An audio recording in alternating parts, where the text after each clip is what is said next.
Aujourd'hui, une recherche sur deux sur l'information locale se fait depuis son téléphone. Quels sont les dispositifs que nous avons intérêt à développer? Nous allons poser cette question à Virginie Sonnet, qui est doctorante en communication. Ensuite, le monde interactif avec Philippe Génet, qui en est le PDG. Alors si on regarde un petit peu les contenus qu'on a sur le web mobile, on peut les diviser en trois grandes catégories. Donc on a le divertissement, il n'est pas forcément connecté, on a l'information et puis on a le renseignement. Donc en fait le renseignement c'est un peu tout ce qui est information pratique, géolocalisée notamment. Alors si on se penche sur les comportements clés et les profils des mobinautes, la convergence et la mobilité vont placer l'utilisateur dans une logique d'hyperchoix et data-wide, donc anytime, anywhere, any device. Donc en fait, c'est une génération qui jongle entre les écrans, entre le PC, entre la télé, la tablette, le téléphone mobile. Ça peut faire sourire, mais la flemme est un facteur important d'utilisation de ces supports-là parce que l'écran s'allume plus rapidement que le PC. Et un autre point fort aussi, c'est que ça permet de ne pas quitter le collectif. On peut partager en fait cette information. Donc en fait, nous, ce qu'on a remarqué, c'est des formes de duplication de lectorat ou d'écoute collective à ces moments-là. Le monde interactif, c'est un modèle économique sur Internet qui s'appelle le freemium. En gros, c'est Canal+, qu'on a le meilleur modèle, c'est-à-dire qu'il y a une zone gratuite et puis une zone payante. Et c'est à partir de ça qu'on a décliné la stratégie mobile chez nous. Alors, la stratégie mobile, c'est quoi? Ça a été d'abord une application iPhone gratuite, simple et efficace. Gratuite parce que c'était le meilleur moyen d'aller très vite pour convaincre un maximum de gens d'utiliser l'application Le Monde. Et à part la gratuité, je ne connais pas de meilleur modèle marketing.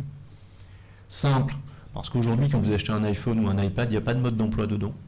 Efficace, ça veut dire qu'il faut un minimum d'infos, il faut être adapté à l'écran, et puis il faut être à jour en permanence. Le résultat aujourd'hui, c'est quoi? C'est quasiment 2,5 millions de téléchargements, on n'est plus très loin, on a à peu près 15 000 personnes chaque semaine qui téléchargent l'application Le Monde.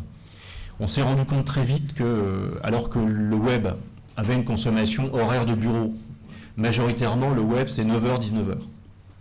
Avec l'iPhone, on a été chercher des gens avant 9h, et sans doute dans les transports, après 19h, encore un petit coup de transport, et surtout après le prime time télé. Mais la consommation iPad, elle est encore complémentaire de ces deux courbes-là, parce qu'aujourd'hui, le jour fétiche pour les utilisateurs d'iPad, c'est le dimanche.